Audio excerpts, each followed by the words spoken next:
Andreja Erman is a coach, a researcher, and consultant working at the intersection of artificial intelligence, psychotherapy, and human connection. Now based in Slovenia again, she's pursuing doctoral research and integrating AI into education while bringing her background in marital and family therapy to questions of ethics, loneliness, and the relational implications of AI systems. Through the Growth Shop, her leadership development consultancy, and her academic work at Theological University Ljubljana, Andrea explores how emerging technologies reshape the landscape of human relating, therapeutic practice, and educational environments. With expertise spanning coaching, customer success, organizational development, and integration, Andrea's work asks fundamental questions about what happens to human connection when AI becomes part of our everyday operations and intimate conversations. She brings both practical experience in implementing AI tools and deep theoretical engagement with the philosophical and therapeutic implications of these technologies for how we understand minds, relationships, and care. Gosh, there's a lot there. I'm not sure how you managed to fit all that in your sort of short time you've been around, but we'll give it a go at exploring a little bit. But I think the first question I have to ask is, can you tell me just a little bit about your background and your journey to where we find you today? What do we need to know to understand who you are?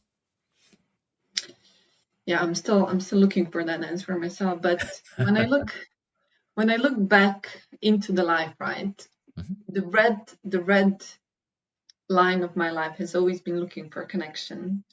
And that's through all my travels, that's through all my sports, that's through all my jobs. If I knew it or not, I was looking for a way, or I was observing for a way we humans connect and how we hold the connection and how we can build upon it. So if we talk about the study, if we talk about work, if we talk about my big journey in New Zealand, it was all about the way how to find more truth, maybe not how to find, but how to uncover more about what connection is and how do we extract the knowledge and bring it back in between people. So I think in short, that would be it. It was how do we connect? How do we uncover? How do we become more ourselves? And why do you think connection has been the key thread through your life? What were your connections like as a youngster during your formative years? Were you very connected then? I think I was very curious and very playful. And I think that's one of the traits that really, again, plays a big part in this whole looking for connection. I think connection and play kind of go hand in hand, right? If we're not connected, it's so hard to play. So if we find a way to connect, then we also can find the openness and vulnerability to engage in the play. And play is where the learning is. So here we go. The three of them. We kind of lose that ability to play, I guess, as adults. I've got two children now, and I can't quite believe they're almost 19 and 16. I have no idea how that happened. But I remember when they were, I don't know, 3 or 4, you go to a playground, they'd rush into the playground and start playing with people they'd never seen before, and they'd come back and say, "Oh, can Johnny or Claire, can they come back for tea? They're my friend now." And you think, well, you literally never met them. It's like us rushing into a bar and just start chatting and playing with somebody, and they say, "Right, can you come back?" I don't know. It just feels. Why do you think we lose that ability or impetus to have that very playful, intimate connection with people as we get older? I think we're very, very slowly trained into fear of mistakes. Like when we enter into the educational system, suddenly there's one answer that's correct. We encounter peer pressure. And we just, I think also in the family lives, right? We're not really taught how to handle the complexity of all the feelings that come with being vulnerable. So I think just very slowly in the educational system and upbringing, we lose that ability. And I think, like you and I, we still had the experience where we had childhood with no phones and no internet, and we were actually just playing with kids, and we were there, and we were clumsy and we fell and we were dirty and all of it. And I think in so many ways, the kids today, they just don't have that anymore. I don't Yeah, know. How do you see? I mean, obviously your kids are probably that generation already, right? Growing up with the internet. they've never known life without devices, Mm. so, or the internet. And when I sort of try and explain to them, my son's studying for exams now, my daughter's just started university, and sort of try and explain to them. I said, look, if we had to do a project on European mountains or Egypt or whatever, we'd have to go to the library and look for the book. And if that book was gone, we'd have to wait for the book to come back. But there was no, you couldn't just Google something. And they sort of nod as if, yeah, okay, Dad, okay. But there is very much that. I'm not sure they really believe it, really. But I also know in 20 years' time, 10 years' time, 5 years' time, children of their age will be like, what? You didn't have an AI twin that just did all the work for you, and you just did nothing. And so I think I guess every generation sees the next generation or the previous generation as being, wow, how on earth could they cope, whatever. But one of the things that I think you're interested in, which really fascinates me, is, and I'm doing a PhD as well, looking at AI and ethics and the ethics of our relationships with AI. And you've talked about ethics and loneliness as being central concerns in your work with AI. And I really do think there's a real danger that we almost reach a tipping point of loneliness, because we have, I think, lots of research shows that, I don't know, 34% of UK men don't have a best friend. We have 30% of people in the UK live in single person households now, whereas only 10% only sort of 10 or 20 years ago. So I do think there is that increased level of loneliness, even though we're able to connect in a way we haven't been able to connect before. You were saying before, you lived in New Zealand for 10 years. You and I could just as easily be talking if you're in New Zealand as now you're in Slovenia. It doesn't matter. So we are able to connect.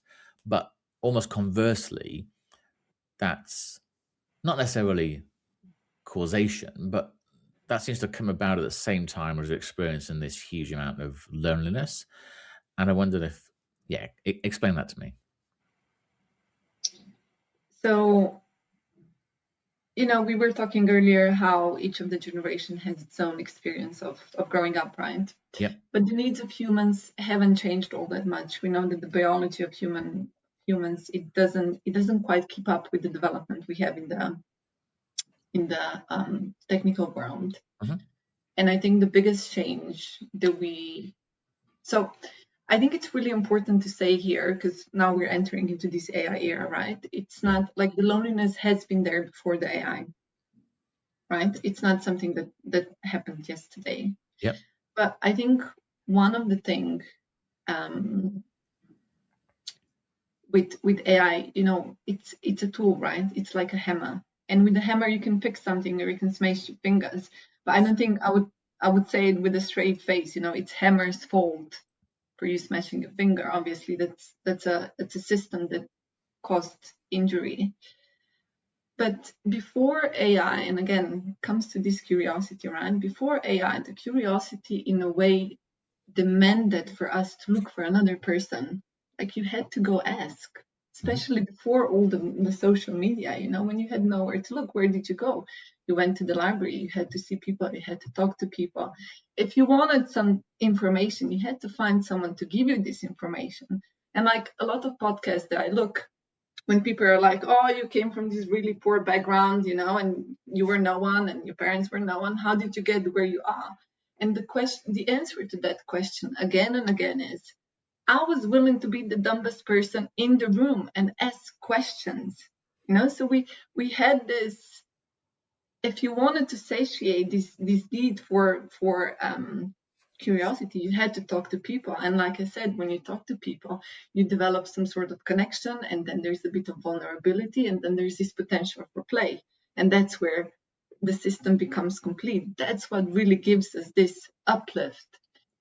Now, with social media, with TV, and especially with AI, we close that loop between me and the screen. So I can have all the curiosity in the world, and I'll have the answer right here, right now, without having to talk to someone, without having to see someone, without having to ever expose myself, be stupid, be seen as a dumb person in the room. And I think another really important part of that is that when I get the answer, I don't see the need to go tell it to someone. So it just stays contained. So I'm becoming this rich person sitting on a massive pile of information, and I have nothing to share, no one to share it with. And we know as humans that we get a lot of value from being able to teach and to give rather than just hold on to.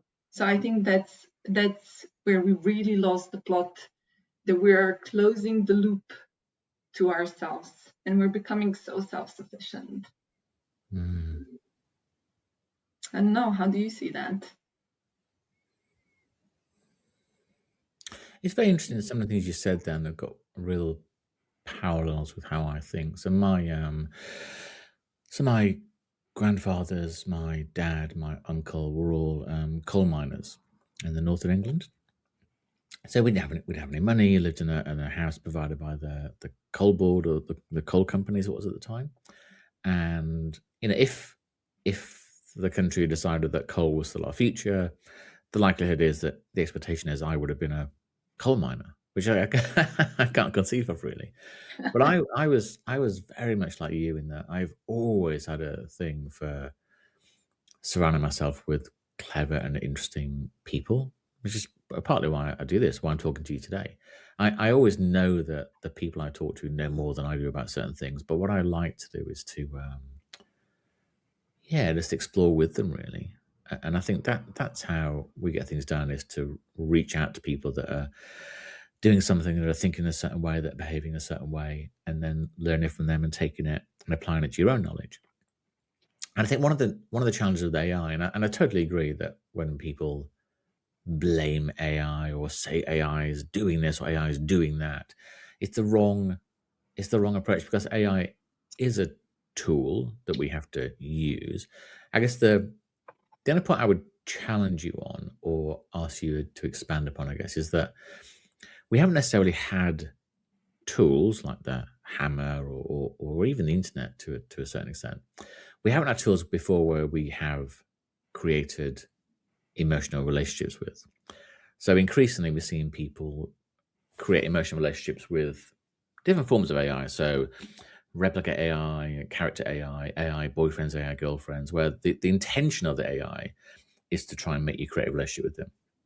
But we have people that create relationships with their ChatGPT, with Claude, with Perplexity, even with their Siri or their Alexa devices. And I wondered how you feel about those relationships, how they sit within the spectrum of relationships. Are they a real relationship? Are they completely false because all you're dealing with is ones and zeros? So I wondered, AI being a tool, absolutely, but the increased relationship we're creating with them, is that wholly? Is there anything to be concerned about with that? Okay, I'll start. That's a big question. Sorry. Yeah, no, it's fine. I was actually thinking about it quite a lot. And look, when it comes to being in love with a computer, right? Mm-hmm. And I apologize if I make some things too simplified, but please do. Yeah, just the way I understand it. But should I say that or not? Anyways, when I was really young, I had this massive crush on Leonardo DiCaprio. Okay, I've never seen him in my life. So was that real? Of course it was, but we have to remember that the feelings we have, even in relation to the other, they're mostly about ourselves and about what we crave and about what we want to become, right? So I don't think it's so unusual to fall in love with a computer. But my question here would be, how sustainable is that long term, and how? Because having a crush on Leonardo DiCaprio is very different, right? Because it would last as long as it lasts. It wasn't emphasized. I wasn't building something with it. It was something that lived in my head and then passed away. With the computer, the problem is that it keeps on going, right? Suddenly you have this imaginary relationship that it feels very real to you, And we know the algorithms are not really made to make you aware of how unreal this actually is. So I think being in love with the computer, it speaks again a lot about just the need that we do want someone next to us who can hear us, where we can relax, where we can be open and just who we are and not feel shameful all the time or some of the time. But again, how sustainable that is, and what does this frictionless relationship mean for going back out? You see, we're back in that loop right now. We have this connection, me and the computer, and me and the computer, and the outside world kind of becomes, the actual real world kind of becomes less relevant. But it is in the real world where the brain gets this sense of connection. And yeah, we can be madly in love, and that works for a while, but I don't know. I don't know. I don't know. That's how I see it. I think it's very real, and I think if you haven't been in love for a long time, I think it's very natural to crave that very intense and very pleasant emotion. I think it is. Thank you for sharing your Leo stuff. Leonardo, if you're listening, I can put you in contact. But I guess the big difference is that the Leonardo relationship sadly was one way, whereas with AI it's a two-way relationship, and that's one of the big things that I'm coming up against when I'm doing my research is the answer to the question whether it's a bad thing in a way, not necessarily to fall in love with your AI, but to have that relationship. If you're lonely, if you're living by yourself, if you don't get out very much, don't connect with people, is it okay that you're creating a relationship with an AI? Or is that creating a barrier to you actually going out and creating a real relationship? But if you didn't have the AI, would you actually go out and create the relationship anyway? So is the AI relationship almost not better than nothing, because it's something in and of itself, but yeah, it's almost, that's a challenge, isn't it? Is the AI relationship, okay, I can talk to somebody, I'm communicating, maybe I'm interesting, great, now I'm going to talk to a real person? Or is it, oh, I'm doing this, I'm talking to this person, I don't need a real person? It's almost, yeah, is it good or bad in that context? Is it helping us at all? Or is it limiting our ability to commune with real people? I think as a therapist, like we therapists, we need to go through therapy in our own education. Yep. So I've done years of therapy. I obviously recommend it to everyone. I think it's a great thing. And what therapy does, therapy really sometimes, it gives you this, what's the word? Smack around your face to really understand that when you get lost in your head, right? Yeah. And like when I was starting to test different AI therapy tools, I could see the effort behind the algorithm telling me, oh yeah, you really feel that, and oh, I understand, that's completely normal. But I didn't quite believe it because I had the experience of understanding that sometimes we need to unpack first. So it's like with every other tool, right? If we go back to the hammer, it's way less likely you're into yourself if you know how to use it. And I think it's the same with the AI tools. I think giving the AI tool to someone who has no experience with actual real relationships, I don't really think it's going to do them well long term. I'm not saying it's not great for immediate relief. Yeah. I think it's great when you're really struggling, or like it's in the middle of the night, or like you have no one to call. I think it's great to have something that's immediate. But again, I don't think it should stay as a closed loop. I think sooner or later we should use AI as a sparing ring to then go out in the world and do the relationship and do the frictions. And again,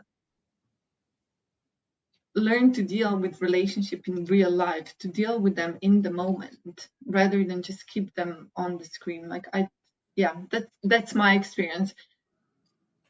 it pays to say that I haven't used any AI for probably about 2 months, AI therapist for about 2 months, and I know that's a light years in therapy.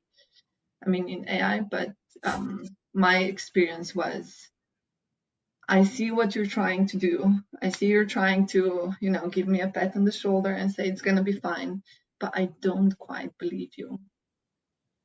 Yeah. It's very interesting.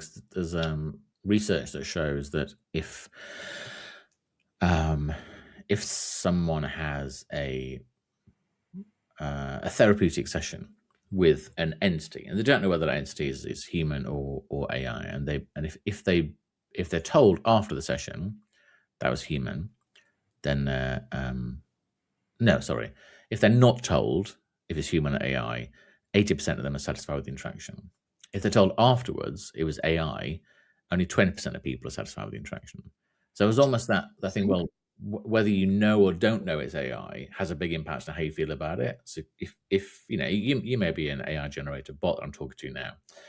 I don't think you are, but you could be. And we're talking, and actually at the end of it, I think that was really interesting. And then you drop me an email sort of saying, "Oh, how did you enjoy talking about AI?" Oh, that wasn't that good at all.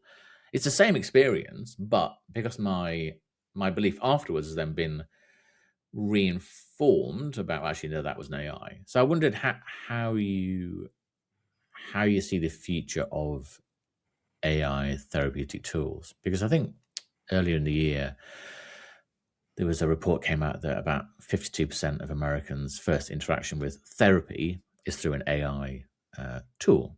Because of lots of reasons, I guess, economic reasons, availability, convenience, lots of different things. So people are perhaps starting that relationship with an AI therapy bot, or even just an AI sort of chat bot. And I wondered, do you think in 10 years' time, which again is millennia of light year away from AI, do you think the majority of therapy will be conducted through AI? And is that something to be concerned about? Can I just ask you one small question before we jump into that? And that is, do you think when people are told that they were actually talking to an AI, do you think they feel robbed of experience? Yeah, they feel cheated. Mm. Yeah, because they thought they were dealing with a person's flesh and blood, a person has had emotions, a person perhaps had a similar experience to them, all those things, even though the AI they talk to will have infinitely more, I don't want to say knowledge, infinitely more data than a person would have. They could have read through a billion case files, they could have read every single research report, every single thing possible. They would have all that information, but there's still something about that people feel, I think, still something about talking to a flesh and blood person that is different. That's what I think. Yeah, the brain's not dumb. No, or maybe it is, but it's yeah. We crave certain things, and we don't. But I think as people, we never want to feel misled or cheated. They're two very, very impactful emotions or feelings or sensations.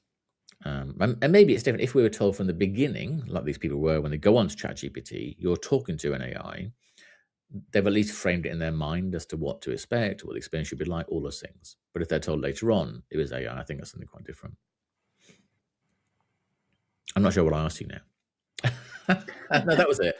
What do you think in a period of time, the majority of psychotherapy therapy will be conducted via AI therapy bots? I think we're going back to the question we started, and that's the loneliness. Yes. And I think if we manage to mitigate loneliness, then I don't think having AI therapy bots and chatbots is the problem. Mm-hmm. But I think if this loneliness crisis continue, then I think having opportunity to talk with a person, even though it's for a lot of money, it's going to be just so important. So we'll see where we go. But it's interesting, again, but I also think, sorry to interrupt, I also think that the mere fact we have paid a lot of money for something makes it more valuable. If you were standing on a street corner offering free therapy, people would be like, okay. But if you're charging, €100 for an hour session, whatever, okay, that's got intrinsic value. So I do think there's something about paying for something versus not paying for it, or paying a very small amount for it, that makes a big difference. Does that make sense? Yeah, I know what you're asking. Well, definitely. That's why we do put a price on our work, because people take it more seriously. So the results are definitely better when people are paying. It's I think very human fault that we don't appreciate what's easily given. But you see, again, we can even tie that back into the relationship, right? What's the value of relationship if I don't have to work for it? Yes. Yes, that's often one of the things within a marriage or a long-term relationship where we've perhaps stopped putting in the effort, we've stopped investing time, we've stopped doing the things we used to do when we first got together, that diminishes the relationship. Whereas if you are putting, so my son's got had his first girlfriend for the last 18 months now, and he's only 16. Oh, that's a long So time. I don't know, absolutely. So he's preparing for Valentine's Day. He's bought special sweets that she likes from America. He's booked a restaurant. All this, he's really putting an effort into it. My my wife and I are sort of, should we bother doing a card this year? It is that big amount of energy and effort you put into it that makes things feel of more value. And yeah, I totally agree. It is putting that effort in and doing something. Sometimes doing some things that are uncomfortable that make things more valuable, really. I just want us to move on a little bit to talk about Sure. AI in education. Again, thinking about my children and how their relationship and dynamic with AI works. I obviously think it's a mistake to put our heads in the sand. Maybe that's an English expression, to sort of to cover our eyes, cover our ears, and ignore AI in education and AI in learning, etc. And I wondered, I know you're doing a lot of research into this. I wonder how you think our approach to or access to education evolves when AI is part of the deliverable.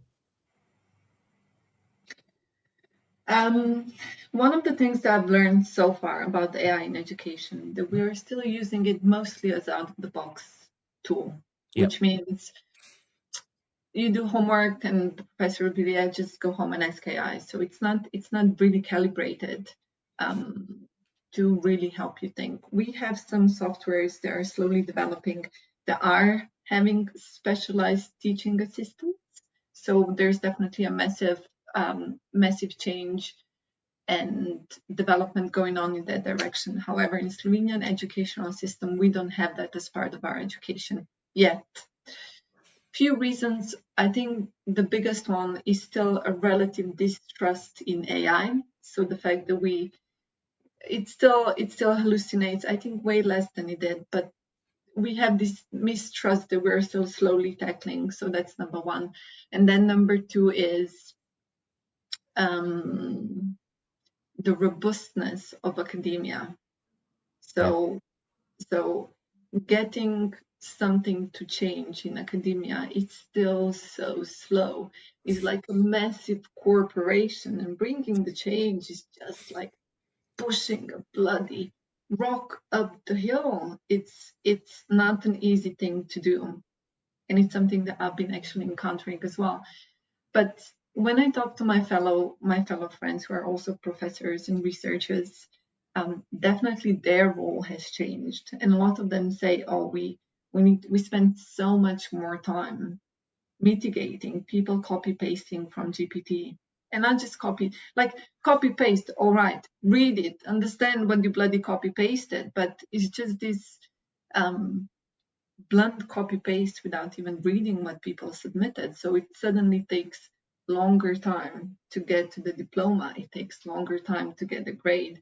And it's not just longer time for the students, it's more of very valuable times that our professors spend on trying to tell their students, I recognize the sentences from GPT. Can you please not copy paste? So that's where we are at the moment when it comes to education. Yeah. But It's look, it's it's hard, isn't it? Because because I think people think, oh, if you use AI, then that's cheating, and and I'm sure the same arguments arose when people first started using calculators instead of abacuses, and I'm sure it was the same when people used abacus instead of their fingers, and I'm sure it's the same when people use the internet.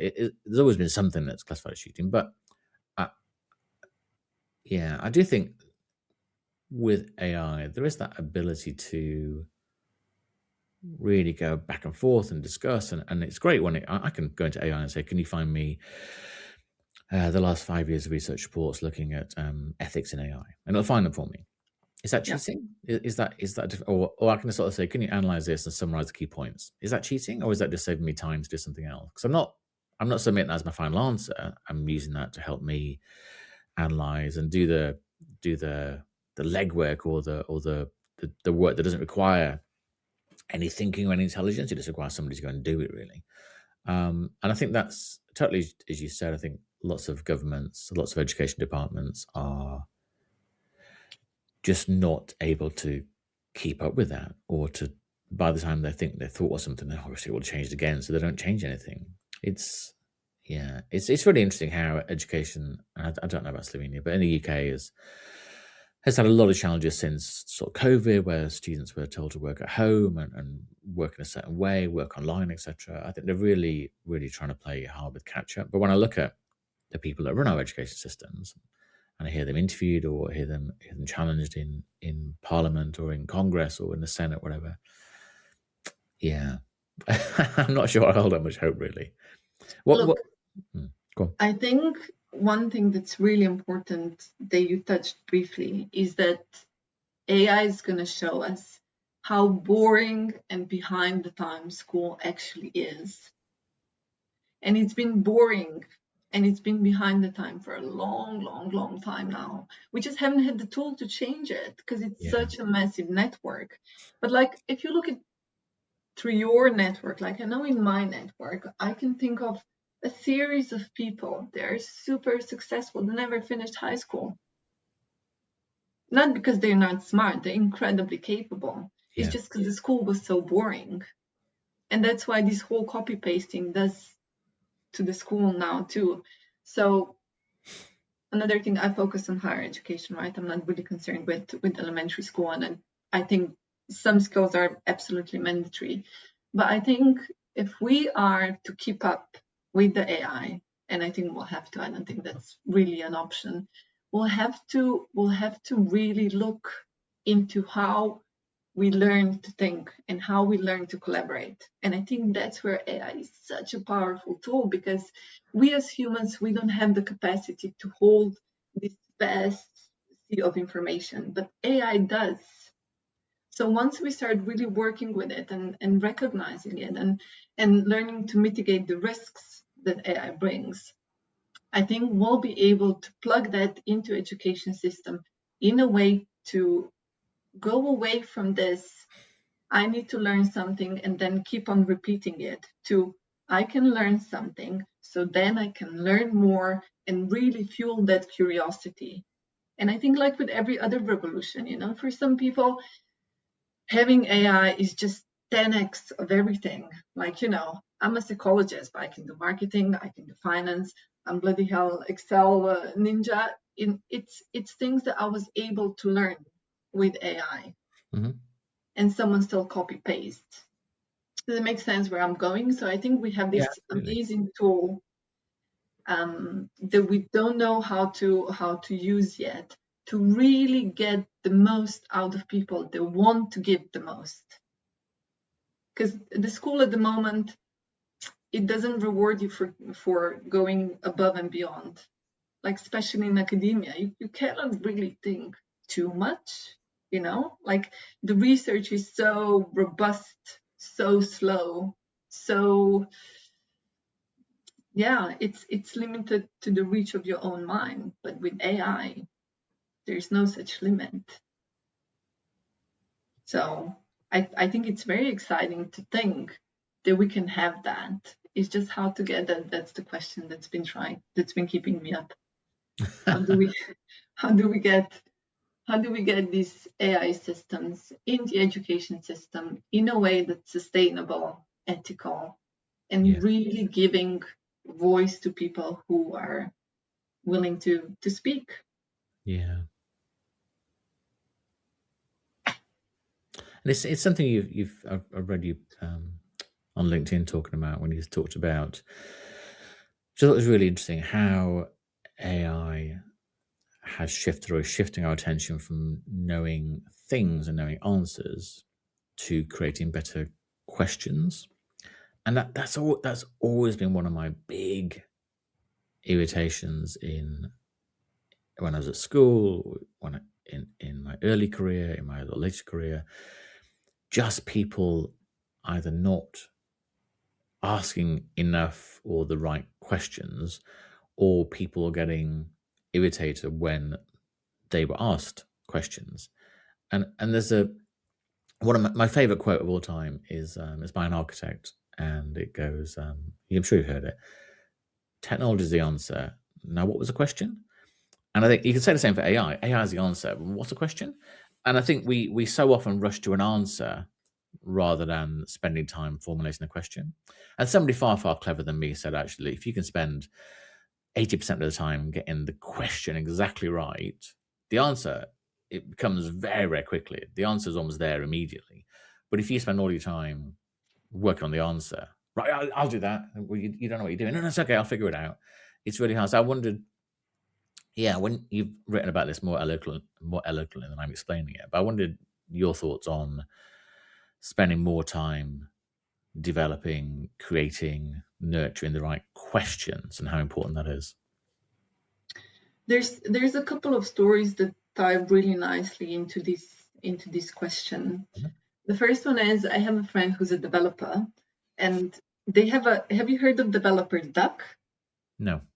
Okay, so he said when he first started to work as a developer, he got a duck, one of those rubber ducks. Yeah. And the instruction that came with the duck was, before you go and disturb your coworker, tell your problem to the duck. That'd be very handy to have that. I think And everybody should have one, not just developers. And he was like, Andreja, it works. Because that's exactly the thing, right? Once you start thinking on how to, that's the problem of being in your own head. Yes. You don't have the reflection. You don't see the blind dots. So the moment you try to tell things to someone else, there comes a mirror. Something else wakes up. Okay, so that's story number one, the duck. And then the other story, that one thing that I learned when I was traveling, in the States a long time ago, and I was always backpacking, so I was moving quite a lot. Yeah. And I realized after a while, meeting new people became really exhausting. And became really exhausting because of this exact thing. Whenever you meet some new person, they ask you something in a way that you probably didn't think of before. Or if you keep on answering the same question, eventually you're like, I'm just going to make up something. And again, it turns into this creativity loop where you have to think. So eventually you just become tired. Okay, so it's like you're really expanding the thinking. And I think when it comes to AI, we have all the answers at our fingertips at all times. So what's the value in the answer? So it's really about, again, I have all the answers, you have all the answers, Johnny next door has all the answers, the guy who never passed second grade of elementary school has all the answers as well. So where's the value? The value is, can I ask something in a way that no one else has ever asked again, and come up with something that's been trying to come to life somewhere in the back of my head. So this is, I think, how you build the potential. How do you ask questions? How do you keep on digging? Where's this small seed of curiosity that's living in your head? And once you keep on going, and then that's where you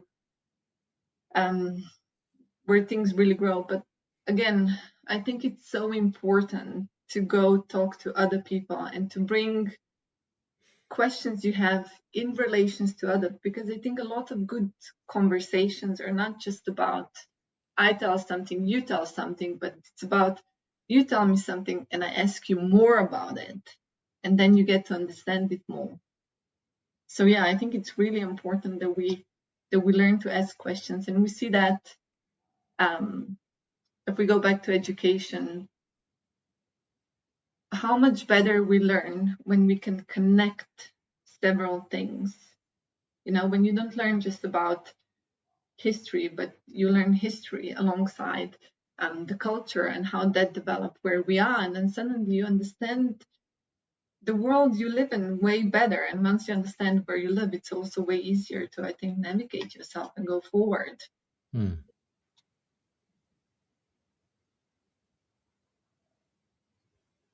It's very, and this might not necessarily be your field, but it's really interesting that a lot of research and a lot of anecdotal evidence shows that a group of, or a small team of 4 or 5 people can achieve much more than a team of 20 people.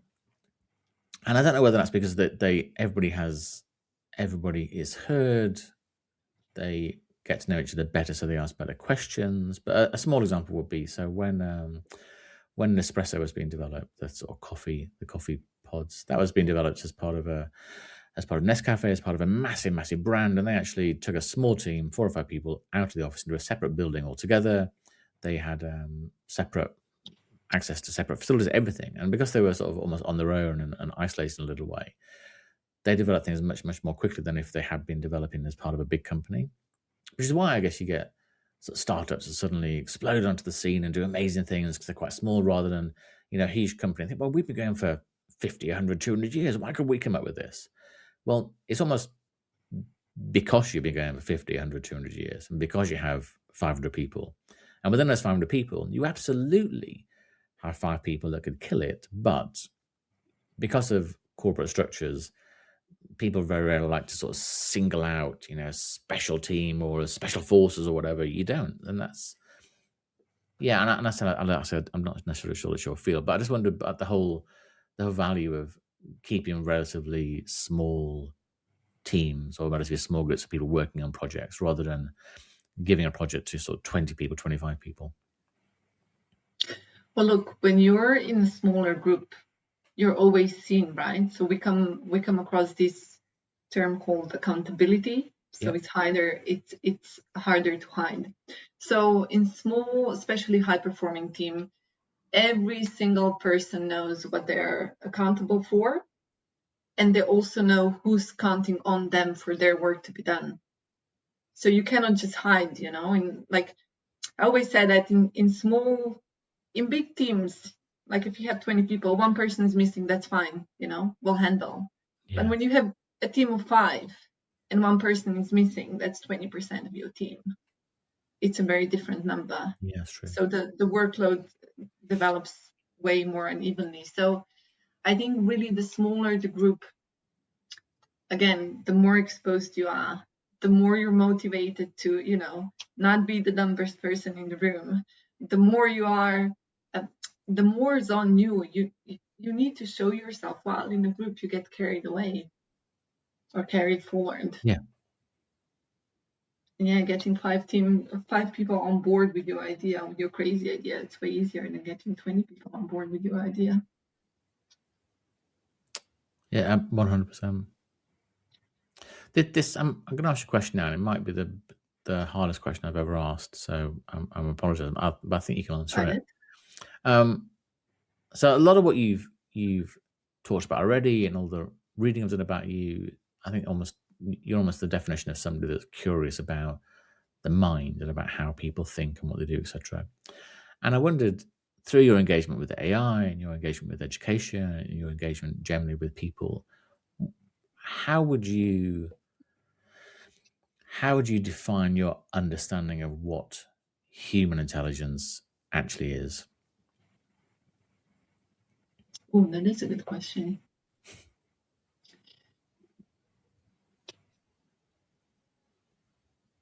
I just did a seminar on it recently, And the professional literature says there is not one definition of intelligence. And I think that's what intelligence is, right? Understanding that it's not about one thing, about one skill. It's really about being able to bring to life, to activate as many different parts of your brain as you can. And the willingness to it as well, you know, I think it's really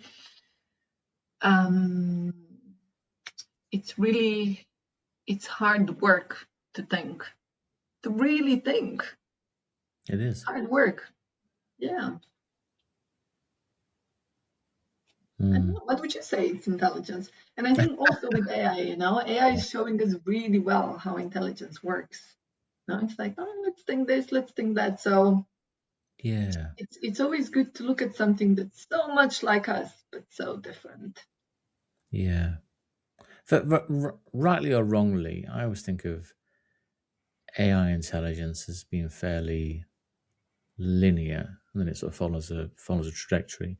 I think human intelligence, I think bizarrely, a lot of intelligence, I think, is knowing that you don't know everything, and also knowing there are things that you don't know. And I don't think AI necessarily has that. I think that's one of the biggest signs of intelligence is recognizing, as you said, not being the cleverest person in the room, or recognizing there are things out there beyond what you and I can reasonably comprehend, in that we don't even know we don't know these things. Yes, I don't know how rocket propulsion works. I don't know how to get to Mars. I know I don't know those things, but there are other things that is beyond the realms of me knowing that. So I just don't know that I don't know these things. I didn't know this thing even existed. That's what I think. That's what I think of when I think of intelligence. Does that make sense? Curiosity, right? Absolutely. Asking the questions, being curious, like, why? Why is that so? And why is it not some other way? Yeah. Yeah, I think that's really important. And like, I'm really big on play. I Yep. really think it's such an important skill for humans, especially adult humans, to find a way to discover play. Board games, sex, sports, whatever it is that brings some of this. How can I do things differently? You know, and alongside the healthy competitiveness. But yeah, I think it's just so important to have this unburdened play.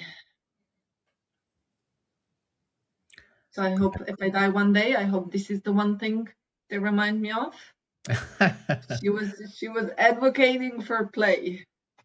Yeah, she was advocating for competitive sex. Yeah, right. Looks like who wins? I win. But no, we don't. We don't let ourselves go sometimes in this play, really. And that's really interesting. When I remember, again, I'm talking about me. When our kids were much younger,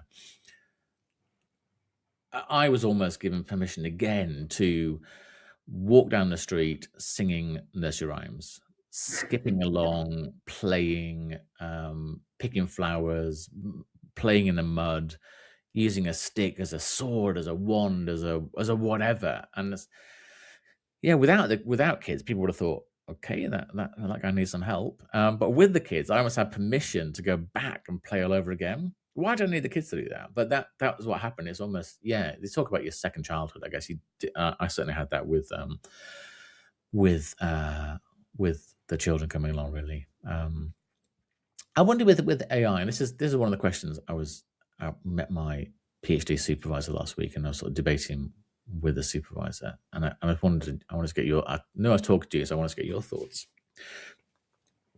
When I think of empathy as a concept, I've always thought of empathy as being the ability to be able to put myself in the position of somebody else and to take on their feelings and emotions to a certain degree. And my debate with my supervisor is whether we could show empathy towards AI. And I won't tell you what she said, but I wonder what are your views on whether we can show empathy towards AI, if my definition of empathy is correct?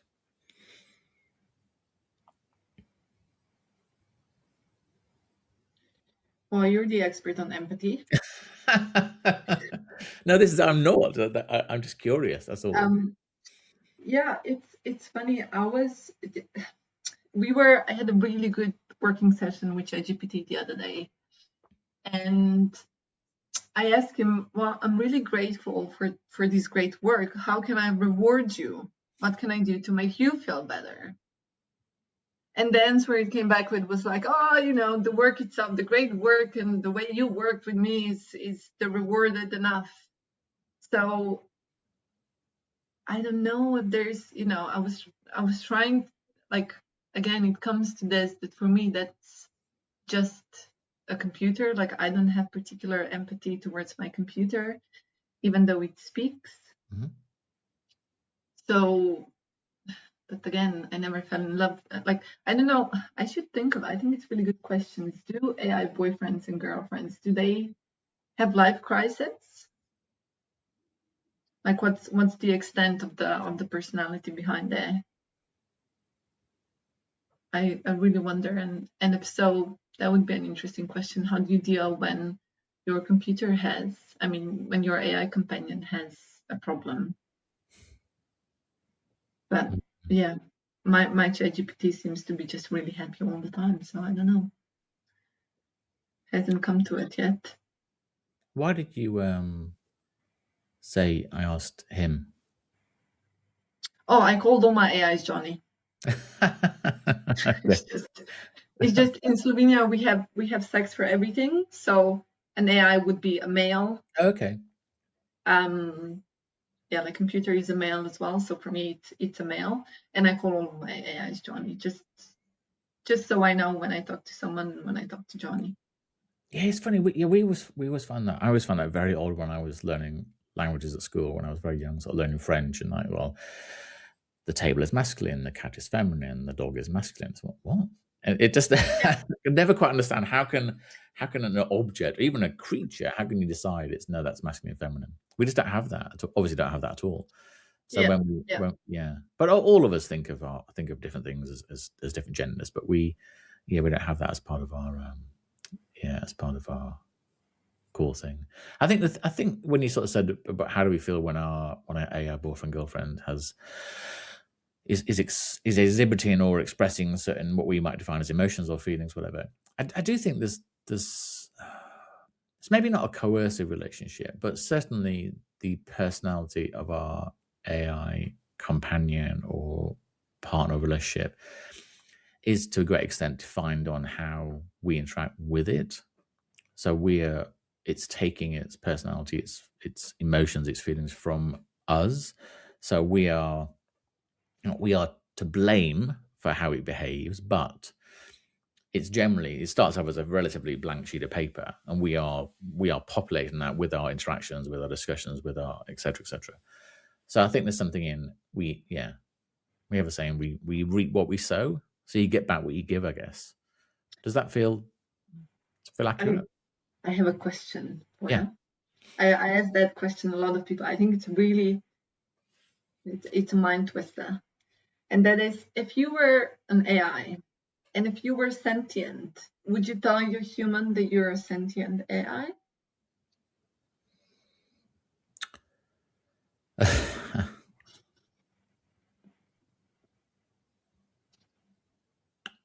I don't think I would.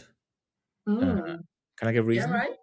So I think my reasons were if I was sentient AI, so I had knowledge, so therefore I assume I would have knowledge of how humans respond when they are scared or uncertain. And my immediate fear was that at the moment I'm a sentient AI, but I still live within the confines of electricity, power, etc. So my human potentially has the ability to be able to turn me off. So I think a little bit like if I was an alien, would I ever tell anybody? I don't think I would, because my fear Yeah, would be right. that governments would experiment on me, they'd lock me away, they'd do terrible things to me rather than celebrate me. So that would be my fear as a sentient AI, that knowing what I know about human history, humankind, human behavior, my fear would be that I would be stripped down and experimented upon, as opposed to being recognized and being used for what I could be. What about you? Would you tell your human you were sentient? I don't think so, and I think my reasons are very similar to yours. But another question, Ben and I, my partner and I, we often. This is not how it works. Huh? It's meant to be me asking a question. This is not how it works. Oh, okay. Just one last. No, I'm quite enjoying it. It's quite nice. Wait, what was the question? So yeah, Ben and I, we talk about it quite a lot. And that is, do you think humans are still superior species in the world?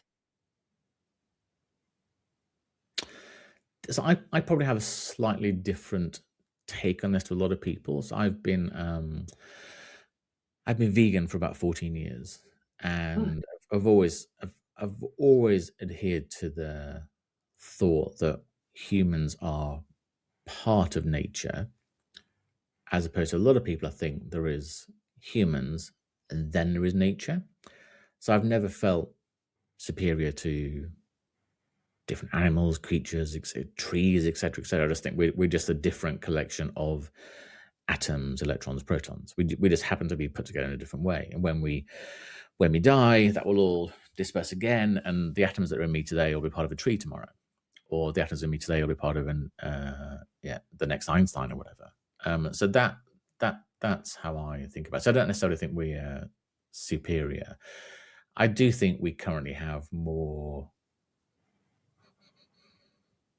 It's probably the wrong word, but more intelligence than AI, just because of our ability to hold huge swathes of data, knowledge, intelligence in our brains, and to be able to interrelate them with each other, which I don't think AI has the abilities to do yet. So I do think most of the things that I will think about the future, and I'll ask you in a second what you think your future is. Most of our ability to think about the future is based on our knowledge of the past and our knowledge of other people's futures, which is the same with AI in a way. You ask it a question, it bases it on the most likely response based on the knowledge that it has. But I do think we, at the moment, the way our synapses interact and the way we can connect everything together is different than the ability of AI. So I don't think that answers the question, but that's the answer I've got. Yeah, there's no right or wrong. It's just how we look at it, right? Yeah. And I think you can probably go back tens of thousands of years. You were talking about spending a decade in New Zealand, and my wife's from Australia. So there were certain Aboriginal tribes that were around, sort of, depending on who you believe, 30, 40, 50,000 years ago. And they had incredible knowledge about the power of plants and the power of nature to heal and make us better.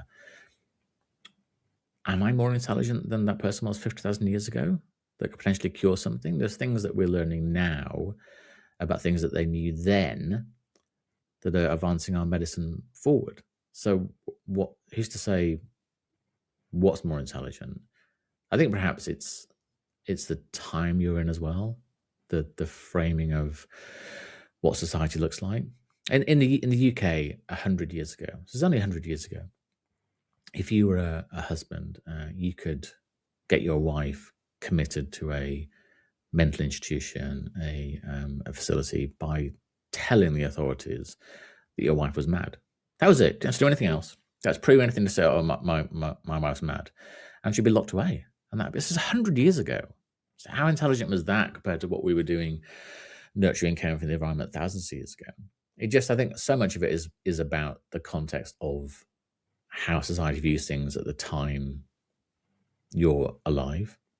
So if somebody happens to stumble across this recording in 500 years' time, will they think we're incredibly naive? Will they think, oh my gosh, they were really so ahead of their time? This is things we're only learning about now. I don't know. Thank you for the questions, though. Anyway, back to my questions. And I've only got a few more because you've been very generous with your time, but I don't want to take your whole day. So when you look at And you're fairly unique in the different elements you've looked at. So I feel okay asking the question. So when you look at how AI has been integrated into important aspects of our life, so therapy, education, relationships, what does that lead you to be concerned about? Or does it lead you to feel incredibly positive and upbeat? Oh,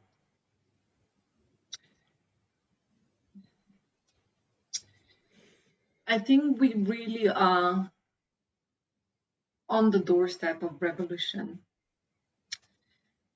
That means I really hope that, with my work and your work and work of other AI researchers, I hope we get to free our time to the point where we can really focus on human to human connection and use AI to advance ourselves while still coming together as humans. I think I got lost a bit in here, but what I'm trying to say is that I'm incredibly, incredibly impressed with AI. And I'm so excited about the potential that AI brings. And I'm so excited about the things that I can do with AI. Mm. But at the same time, I'm just very aware of how lonely the world's being. And I don't want us to fall into that trap. And I think I just read an article yesterday that, with AI we really have the ability to protect more of our time and to go more after what's important to us. And yet we actually see that we are just working more.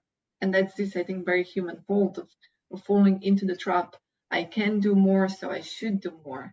But remember, 12-hour working days used to be normal and Yeah. children working used to be normal. So I think part of the human evolution is into let's work less and let's implement the tools we have available to keep on the profit and the money and all the things that we kind of need in life. Mm. So I am very excited about the future, and I really hope that we manage to take care of the humans too. I it hurts to see so many people being so lonely, like you said today, when connection is so easy. Yeah. No, I can't do anything but agree really. Um, do you think we? Sorry, I'm just debating whether to ask this or not. And I can ask it on this Just cut go out. for it. If it, Go for it. do you feel somehow within the way that we define relationships with other people, we limit our ability to gain knowledge and intelligence? I probably explained it very well, very well. So I think, going back probably 500,000 years, and the standard way of living was probably living within a village, and the standard relationships were probably fairly polyamorous. That people had various partners, and the village raised a child who weren't sure who the father was, and the village looked after the child and raised it up. Obviously, as society's evolved, we've very much become into a cult of ownership. So I own this house. I own my partner. That's not a terrible way of putting it. I own this car. Everything's sort of mine, and we sort of limit ourselves to relationships with one person. Do you think it's odd in a way that we don't explore relationships with other people, not necessarily not in a sexual way, but just in an emotional, in a connected way, and that's part of what creates loneliness, that we expect to rely on one person to give us everything? It's a terribly worded question, but does that make sense? Yeah, well, Esther Perel speaks a lot about that. And I think a lot of trouble is in this exact problem that we see in one person what the whole village used to provide, right? Mm. Um,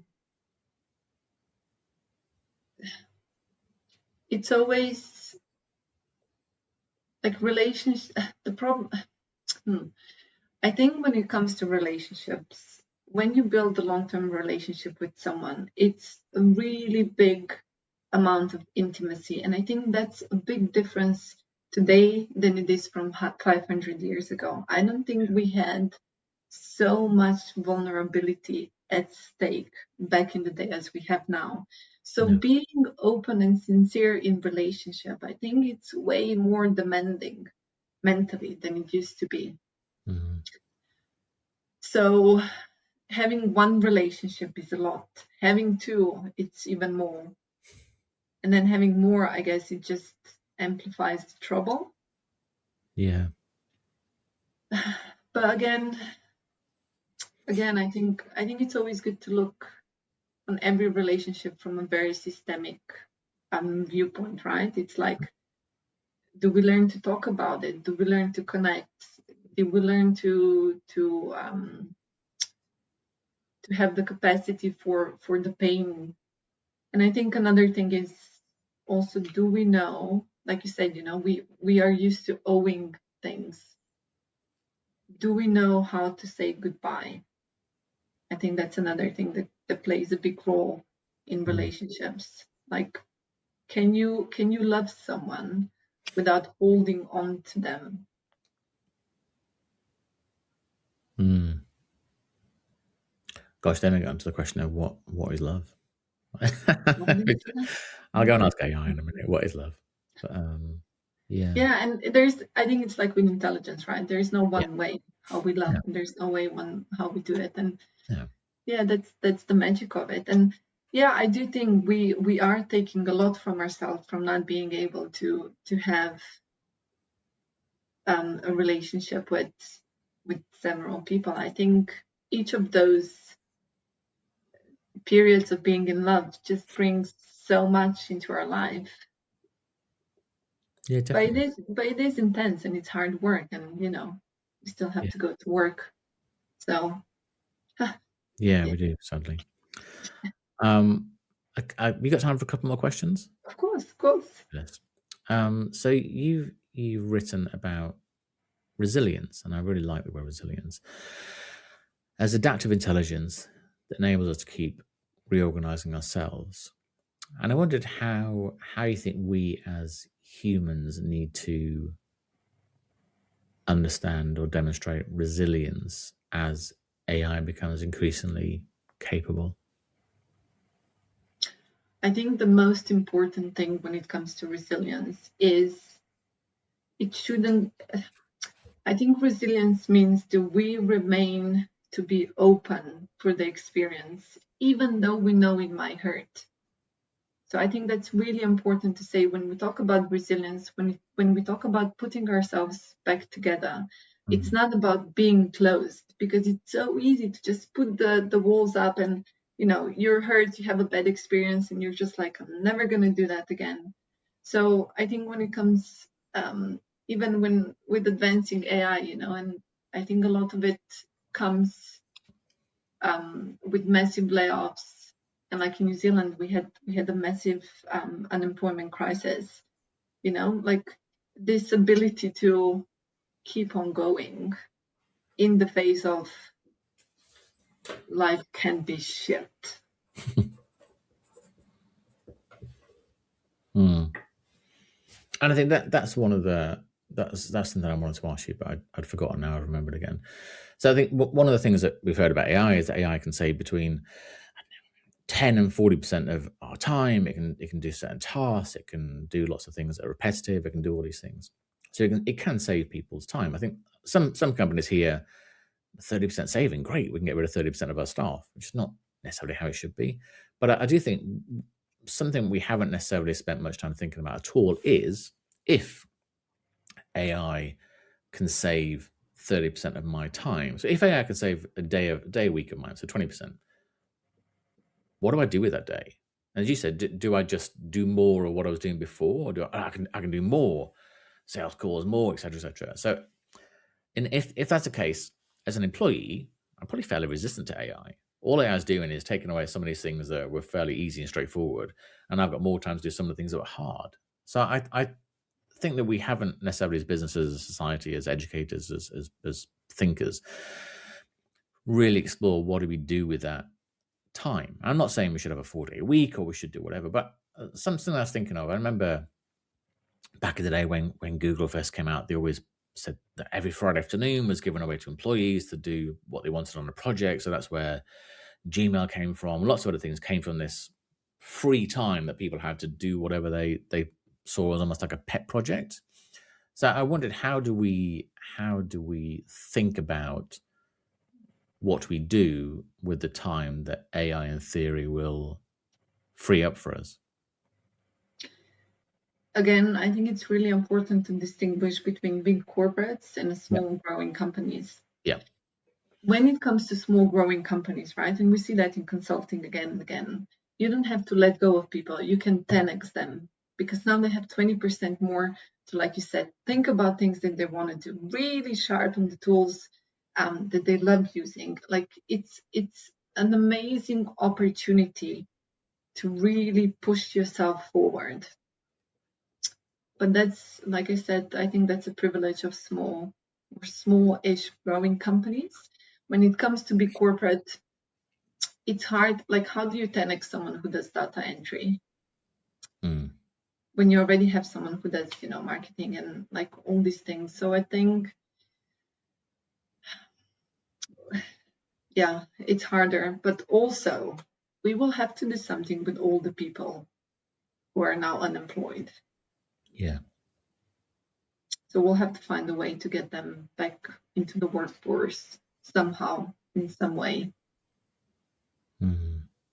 But I don't really know. Like I said, I really think everything is part of the system, right? Human itself is too small to really have massive impact. We have some impact to the way we come out, and obviously, like, it's never been easier to learn, and it's never been easier to upskill, and it's never been easier to, become whoever you want to be. But is that really possible for everyone equally? And I don't think that's the case. No, I do think it's something you said then. I do think it's interesting that access to learning has become more democratized. So I know this is a very northern hemisphere sort of Western way of thinking, but with most of us with access to a computer can access courses from Harvard, from Ljubljana University, from universities in Cape Town, from universities in Cambridge, Oxford, can access those things now. So I don't know whether that means that people that perhaps, whether it sort of flattens our knowledge in a way. So I think there's there was a time where people, regardless of how hard it was, they just learned stuff and they were brilliant and knowledgeable and incredibly and pushed us forward in so many different ways. Whereas now, almost if everybody can do that, does that mean that we all become more average and we have fewer outliers? Or do you think we'll always have outliers and people that excel? Is there such thing as knowledge inflation? I don't know. I think, yeah, that's what I'm saying, right? We need to rethink how things will work from now on, and it's definitely not the same way as it worked for the last 200 years or 300 years. No. But again, maybe those people who have 20% more time, maybe they can think about this. That was a mean way to say. What I'm trying to say is someone will have to think about that, and whoever figures it out first, they're going to be the winners. Yeah. I mean, it was only I think 100 years ago that 40% of Americans were employed in agriculture. 40%. It's extraordinary. And it's 2% now, or 1% depending on the record. So things have changed during time. Like, so it was only 50 years ago where the average working week was 60 hours. You work 10 hours a day, 6 days a week, and you have Sundays off. That was the average, and we don't do that now. So things do evolve and change. It just feels that AI is a fairly generational sort of shift in how we behave, etc. So you talked before quite a lot about play and relaxing and enjoying and learning and experiencing things, and I wondered, what do you do to nourish your own mental and physical well-being? How do you look after yourself? I'm a gym monkey, so I spend quite some time in the gym. I love feeling of being strong. I love the small victories of adding weights and lifting more. That's probably it's both. It's this mental thing of, oh yeah, I can do it, but also when I'm stressed and when I have anxiety built up in the body, going to the gym is definitely first aid. I have a dog, so I love long walks in nature. And then the last one would be I love sleeping. I thank God every day for being a really good sleeper, and I love a good sleep. I just love it. And I think those, if I manage to squeeze all three in my day, then my day is pretty much good. Yeah, it's really interesting with it. So we've got a dog as well, and I can really tell the difference between if I manage to get out with the dog for a long walk in the morning to if something's gone wrong and it's very, very late in the day when I get out. I very much feel a difference in my mood. And when it's raining and miserable and grey or bright or sunny, or nice if it's bright and sunny. But yeah, being outside with a dog in nature is, yeah, you can go for a walk and you can think about everything, or you can just be throwing a ball for the dog and think about nothing. I do think getting outside. I think we are learning that. So we've sort of known for a long time that doing exercise is a good thing and it's beneficial for us. We're perhaps learning more and more about how important it is, especially as you get older. Best for our cognitive, avoiding cognitive decline, but also sort of physical bone density and strength of things. I think we're learning more and more about the incredible importance of being in nature and increasingly the power of good sleep and the dangers of bad sleep. And I think that there's sort of perhaps those days of, oh, I get by on 4 hours sleep a night, or I don't need sleep or whatever. I think people are starting to learn actually the quality of sleep is such an important indicator about how our day is going to be and how we're going to be able to perform, etc. So I think, yeah, you sound like all of them: exercise, nature, and sleeping. Yeah, you're ahead of the Yeah, curve. yeah, And then I all think good stuff. my final question, Hmm. even though I could ask many, many more, would be, so both of us are looking at AI and empathy and ethics and education and behavior and all those really, really cool things. What do you think, or what do you see as the most important questions that we're perhaps not asking loudly enough as we do our research?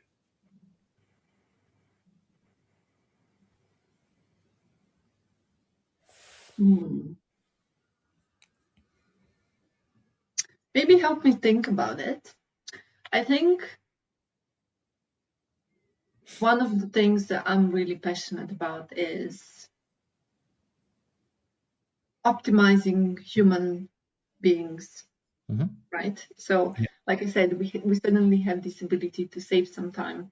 Why not spend this time doing things that are good for our general well-being, not just for the people we work with? So for me, that's always number one. Are we giving humans enough space to just be humans? So that would probably be my thing. But I don't know. What's your Well, thing? That's a really interesting question. no, I like that.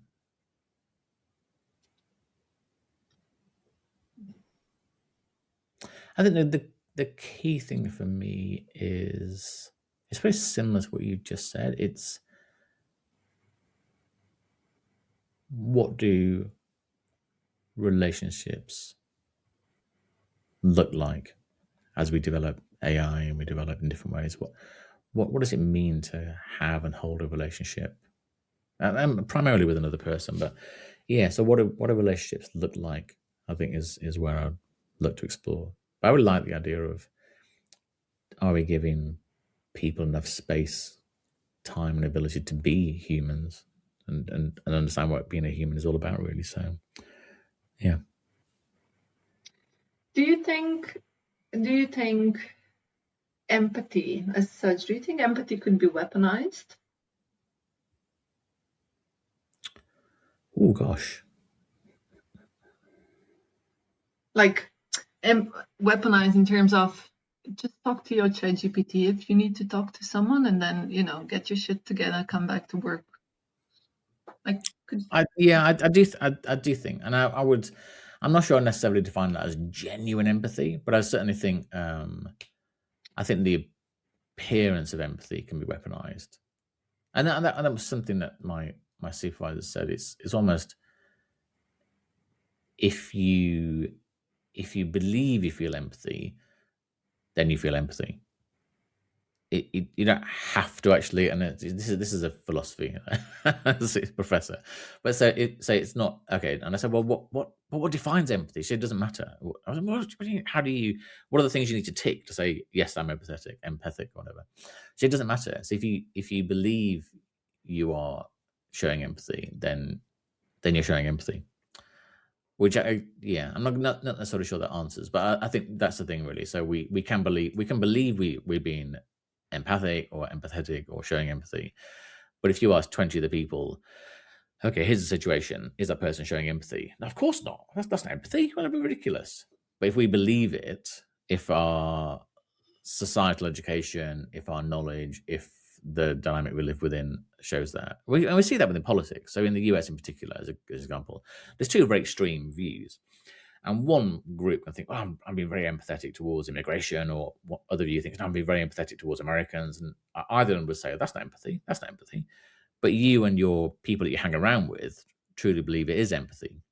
So I think a lot of it is to do with how you feel about empathy and how perhaps a more objective view of your empathy would be. That was a very complicated answer. That's a very simple question. I'm not sure even was. Would you say empathy is gaining its place on the worldwide stage yet? Like, is empathy something that it's becoming important in the debates we're having? I can answer that in two ways. One is the easy answer. I truly hope so. My second answer would be actually yes.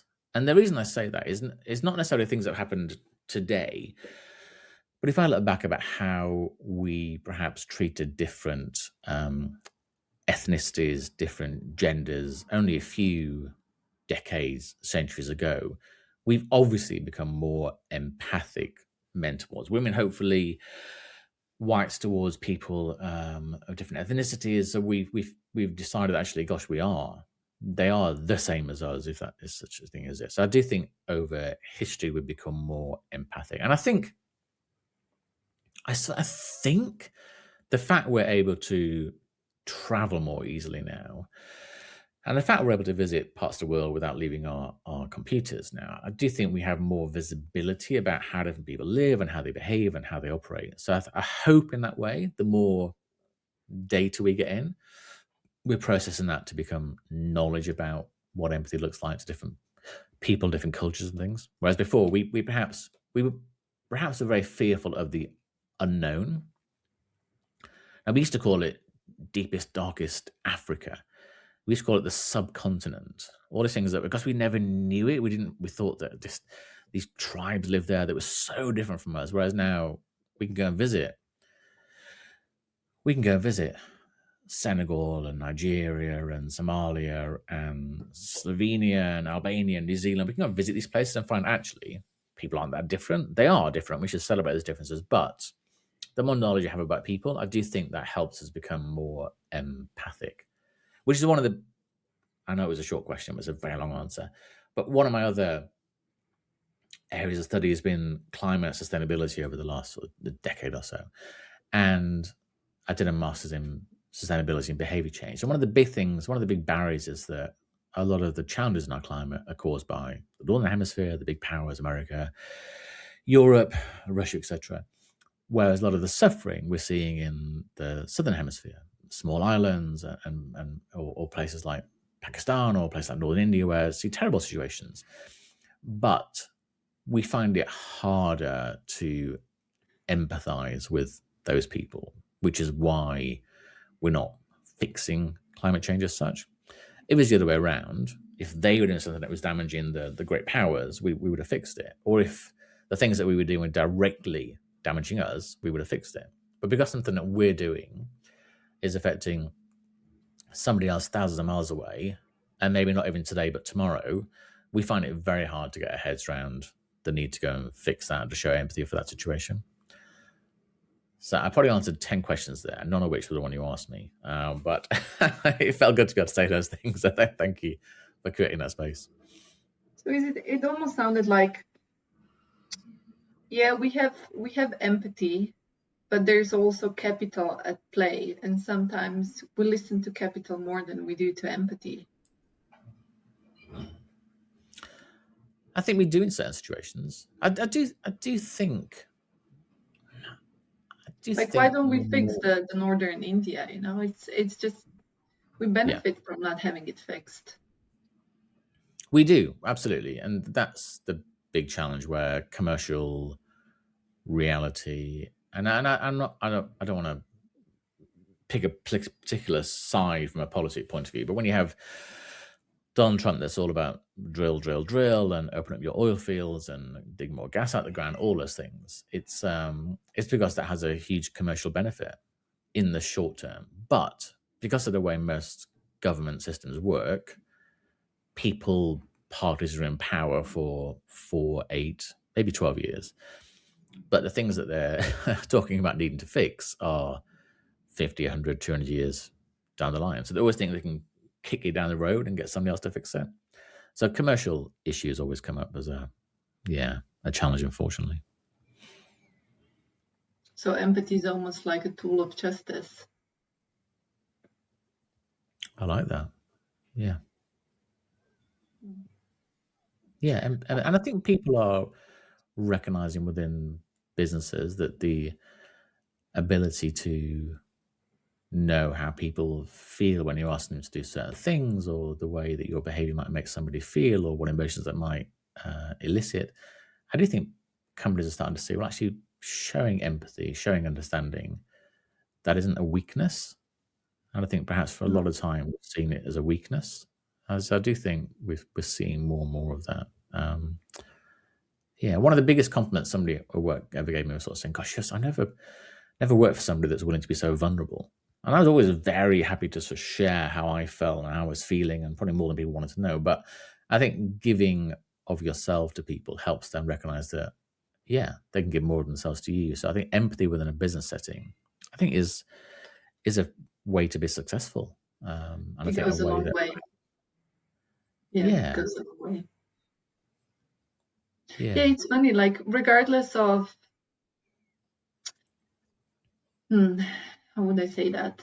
I think human beings, we thrive on, well, several things. One is definitely connection, and empathy plays really good at it. But another one is in the sense of seeing progress. Yeah.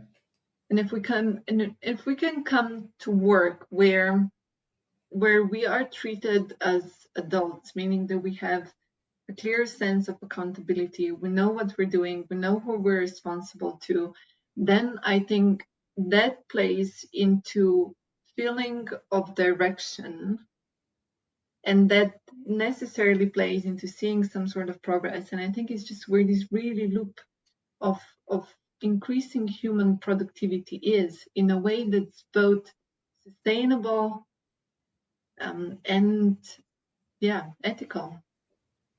Because I think so often, just squeezing things out of humans, like, it goes for a while, but how long and what's the price of it? But yeah. Do you think part of that comes down to our definition of success? So what is success? Is it making the most money? Is it being happy? Is it being satisfied? What does success mean? And should our definition of success evolve, do you think? Yeah, definitely. Obviously, we connect success with material well-being and having a place to stay. And like when I returned from New Zealand and I embarked on this journey of looking for a home, I understood very well the meaning material wealth Yeah. as part of my success, measurement of success. But at the same time, we know a lot of very successful people who are very unsuccessful. I think it was Will Smith saying about it, like, I just thought I need all the money and this, and I got there and I had it all, and it wasn't really what I wanted, so, Yeah. or what I needed. So I think sometimes it's trial and error, right? You go after something, oh, it's not what I was after, and then you go after something else, oh, it's not. But look, there is correlation between money and happiness to some extent. So I don't want to minimize the importance of having ability and opportunity to earn enough to support yourself and your family. Yeah. And I think, it's interesting because two people could achieve the same thing and both have very different views of it. So I think of it as expectation minus reality.